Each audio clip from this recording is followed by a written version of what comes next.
खरगोन जिले के कसरावद महाविद्यालय में जन भागीदारी अध्यक्ष से मारपीट का मामला सामने आया है।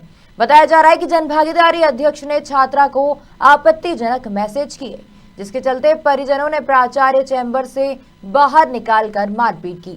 हालांकि जन भागीदारी अध्यक्ष ने अपने ऊपर लगाए सभी आरोपों को निराधार बताया है। शासकीय महाविद्यालय कसरावद में उस समय सनसनी फैल गई जब जन भागीदारी अध्यक्ष पीयूष जोशी के साथ अचानक छात्रा के परिजनों ने मारपीट करना शुरू कर दी। बताया जा रहा है कि जन भागीदारी अध्यक्ष ने छात्रा के मोबाइल पर कोई मैसेज किया था, जिसे भाई ने देख लिया, जिससे नाराज अभिभावक कॉलेज पहुंचे और प्राचार्य कक्ष से बाहर लाकर जन भागीदारी अध्यक्ष के साथ मारपीट की गई। हालांकि जन भागीदारी अध्यक्ष पीयूष जोशी ने परिजनों के आरोपों को बेबुनियाद बताया और क्या कहा, आप खुद सुनिए। एक्चुअल में मध्य प्रदेश शासन की ओर से मुझे जनभागीदारी समिति का यहाँ पर अध्यक्ष नियुक्त किया गया है। मुझे जनभागीदारी समिति अध्यक्ष बनने के 1 माह हुआ है। 1 माह में सर्वप्रथम मैंने जो यहाँ पर काम किया वो बच्चों को बस स्टैंड से यहाँ तक आने में बहुत परेशानी होती थी, विशेषकर बहनों को, छात्राओं को। तो उसके लिए हमने जनभागीदारी समिति के जनता के से निवेदन किया था कि यहाँ पर बच्चों के लिए कोई वाहन सुविधा शुरू होना चाहिए। तो हमने एक ई रिक्शे की मांग की थी। उसमें राजेश जी तंवर जो समाज सेवी, उन्होंने ई रिक्शा की घोषणा की थी और वो तुरंत शुरू हुआ। आज वो एक अच्छी पहल के साथ साथ बच्चों को आने जाने के लिए बहुत अच्छी सुविधा हो गई। हम विद्यार्थियों को कॉलेज विकास के लिए मैं व्यक्तिगत में मेरे माध्यम से, चूँकि उनके जो BA first year, second year, final year के ग्रुप हैं, उनमें मैं संवाद किया करता हूँ। कुछ बच्चों का, कुछ बहनों का, कुछ भाइयों का व्यक्तिगत संवाद भी मेरे से होता है, जिनसे मेरा परिचय है। परिचय के माध्यम से हमने एक नया सिस्टम शुरू करने की कोशिश की थी कि हर विद्यार्थी के घर जनभागीदारी समिति शनिवार और रविवार चाय पीने के लिए जाएगी। उसी क्रम में कुछ बहनों से मेरी मैसेज के माध्यम से व्हाट्सएप पर बातचीत हुई। तो उसमें बातचीत के दौरान उनके माता पिता ने ये कहा कि ये गलत प्रकार से बात करते हैं हमारी बेटियों से। तो मैंने उनको कहा, मैंने कहा भैया यदि मेरे तरफ से कोई किसी प्रकार से गलत बेटी से बात हो रही हो तो आप इसकी बाकायदा मेरे खिलाफ थाने में शिकायत कर दीजिए, मैं वहाँ पर जवाब देने को तैयार हूँ। दूसरा ये कि आप मेरी चैटिंग निकाल लीजिए। यदि चैटिंग के दौरान यदि कुछ ऐसा लग रहा हो आपको तो आप भी थाने में चलो, मैं स्वयं थाने में चलने को तैयार हूँ। आप थाने में FIR करो, मैं वहीं पर बैठ जाऊँगा। परंतु मैं ये चाहता हूँ कि इस प्रकार की जो गलत मानसिकता है ये ख़त्म होनी चाहिए और एक अच्छा वातावरण, एक कॉलेज में एक अच्छा संवाद बने बच्चों के बीच में, बहनों से मेरा संवाद हो। चूँकि मैं जनभागीदारी समिति का अध्यक्ष हूँ, जब तक मुझे विद्यार्थियों की परेशानी पता नहीं चलेगी मैं उसका समाधान नहीं कर पाऊँगा। और मेरा यह है कि जनभागीदारी समिति मतलब जनता की भागीदारी का यहाँ पर सुनिश्चित होना। जब तक जनता की भागीदारी यहाँ पर सुनिश्चित नहीं होगी तब तक हम न तो कॉलेज का विकास पर कर पाएंगे न विद्यार्थियों का विकास कर पाएंगे।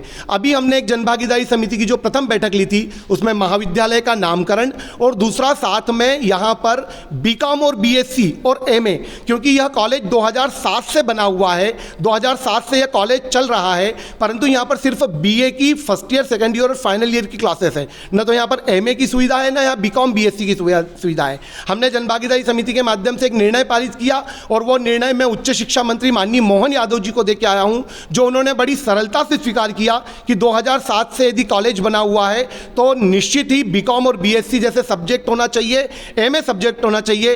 कई बहनों ने मुझे व्यक्तिगत रूप से मैसेज किए कि भैया हम BA फाइनल ईयर के बाद हम हमारे घर चले जाएंगे, हमें आगे पढ़ने नहीं दिया जाएगा। यदि आप यहाँ पर MA क्लास खुलवा देते हो, MA सब्जेक्ट आ जाता है तो निश्चित हम हमारी आगे की पढ़ाई जारी रख सकती हैं। इस निमित्त में कई बहनों से मेरी व्यक्तिगत बातचीत होती है, परंतु उसको गलत रूप में लिया गया और जो बेटी जिसका नाम, मेरा नाम ध्यान से उतर रहा है, वो उनके पिताजी और उनके ब्रदर आकर मेरे साथ उन्होंने मतलब छीना झपटी की, ऐसे ही जैसे मार्केट पीट का प्रयास किया।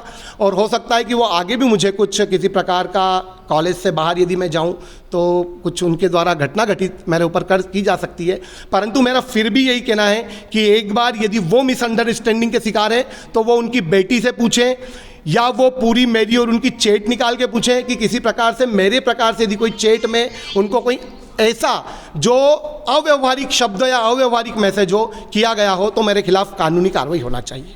मैंने तो अभी चूँकि प्राचार्य सर ने थाने पर मैसेज किया था तो पुलिस आई थी, तो हमने हमारी ओर से कह दिया कि भैया हमारी जान मान को खतरा नहीं होना चाहिए और किसी भी बहन की इज्जत को उछाला न जाए। कोई भी बहन हो, मेरे द्वारा मैं ये चाहता हूँ कि कम से कम किसी बेटी की इमेज खराब ना हो, और यदि वो किसी प्रकार से आगे और करते हैं तो मैं भी फिर FIR करवाऊंगा मेरी ओर से। अभी तो मैंने जानकारी दे दी उनको।